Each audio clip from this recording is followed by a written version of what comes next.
Welcome to the 48 Rules of Retirement. Today, we focus on retirement rule number 11, life after death. Archie Bunker once said, "Everybody's gotta die sometime." That's life. Once, when I continued to send Christmas cards to a deceased cousin in Las Vegas, his wife called and said, "I just want you to know that Hank answered the last call." "I know he likes a drink," I said. "I'm sorry if he keeps you up." "No, he bought the farm, bit the dust, took an earth bath," she said. "I didn't know he was into agriculture," I said. "He's joined the great majority," she said. "I thought he was a socialist?" I asked. "No, he's cashed in his chips, croaked, given up the ghost, went tits up," she replied. "You mean, he's stepped into the last bus, taken the long count, gone the way of all flesh, climbed the golden staircase, and kicked the bucket?" I asked.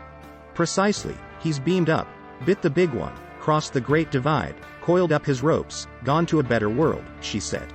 "Geez, I'm sorry," I said. "I wish somebody had told me that he lay down the knife and fork, pulled a cluck, stuck his spoon in the wall, raised the wind, cocked up his toes," I said. "Nobody likes to talk about the Grim Reaper," she said. "I prefer to think of Hank as faded away, dropped off the hooks, gone to meet his maker," she said. Hank had been snuffed, squiffed, tipped over, and I had continued to send him cards unaware that he was now sunning his moccasins. What about the death of a spouse? That's a tough one. But both you and your spouse will pass on to your great reward either in the lovely blue stratosphere above or the much warmer regions below. If you are male, chances are that you will predecease your wife unless she has a large insurance policy and you have access to prohibited chemicals. After the process of mourning has ended, this period is usually determined by the size of the estate. Many eventually will miss the companionship of their spouse. Naturally, they are inclined to seek out company from another. Some are much needier than others. For example, film star Elizabeth Taylor had one or two substitutes lined up before her existing spouse departed. It's unrealistic that a vibrant, charming person such as you or Elizabeth Taylor should remain alone. The problem is that once we have been associated with the same person for so long, we forget the time-honored, delicate exchange of signals involved in courtship when romancing someone new. Fortunately, with the advent of TV psychology and the wisdom of Dr. Phil, courtship now boils down to body language. Some claim that before you even open your mouth, you have already delivered 85% of your message. Imagine, and if your tongue has a shiny, silver stud implanted in it like many youngsters these days, you are up to 99% of your message. To best study and understand body language, simply watch any politician when he or she speaks on TV.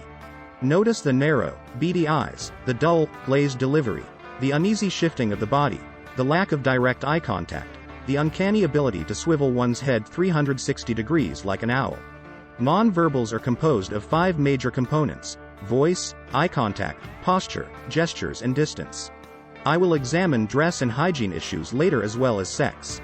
In Western culture, establishing eye contact is crucial for women to believe that you are sincere. Lesson number 1. Do not tell her that you respect her while staring directly at her magnificent bosom, no matter how ample that it may be. Also, be aware that your posture reflects confidence. Do not cross your legs nervously as if you must visit the bathroom, even if you must. Erratic movements are distracting. Gestures lend impact to your message. They help make you an animated speaker. I recommend any of the more complex ballet moves such as the grande jeté, the glissade, the bourrée or even a smooth pirouette. Voice is the most powerful component of body language. Have you ever heard that deep-throated macho-sounding guy who does pickup truck commercials during NFL games? On Monday after a game, millions of viewers inexplicably run out and purchase trucks and they have no need for them. Try speaking with several marbles in your mouth. Practice daily and as you get better, slowly remove them one by one until you have lost all of your marbles. It's an old joke, but it worked wonders for me. The blink rate is an indicator of both female arousal and deception, so take care. The normal rate is 20 blinks per minute, the average blink lasting 1/4 of a second. Faster rates reflect stress. Lawyers, customs officers and other investigators are trained to watch for the eyelash flutter effect. Remember the old chestnut about the eyes being the mirror of the soul? In the 1996 presidential debates, Bob Dole averaged 147 eye blinks, 7 times above average, while Bill Clinton averaged only 99 blinks per minute. However, when Bill was interrogated on TV about sexual congress with Monica Lewinsky in the White House, His eyelids were fluttering so fast that it made hockey star Gordie Howe's nasty tick look amateurish. It also led to chaos theory.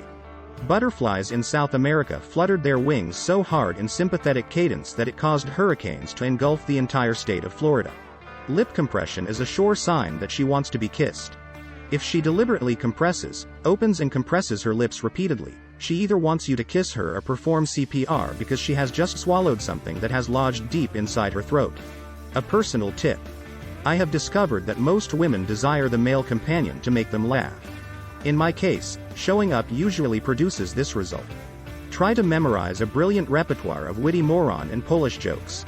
Irish jokes are good too. Be aware that your opening line is invaluable. It should be short, and the content is critical. It provides her with an instant clue as to your ultimate worth. This line works particularly well for me. Excuse me, young lady. Could you help me look for my Ferrari? I've been shopping for expensive Italian leather shoes for so long that I can't remember just where I parked it in this lot. Do you remember when you were little? Your mother always knew precisely when you were lying, and you secretly thought that she was a witch who belonged to an evil coven with all of the other witch-like mothers? Well, she wasn't a witch, she merely read your body language. I hope this brief tutorial has been helpful. Get ready for retirement rule number 12, soon to come.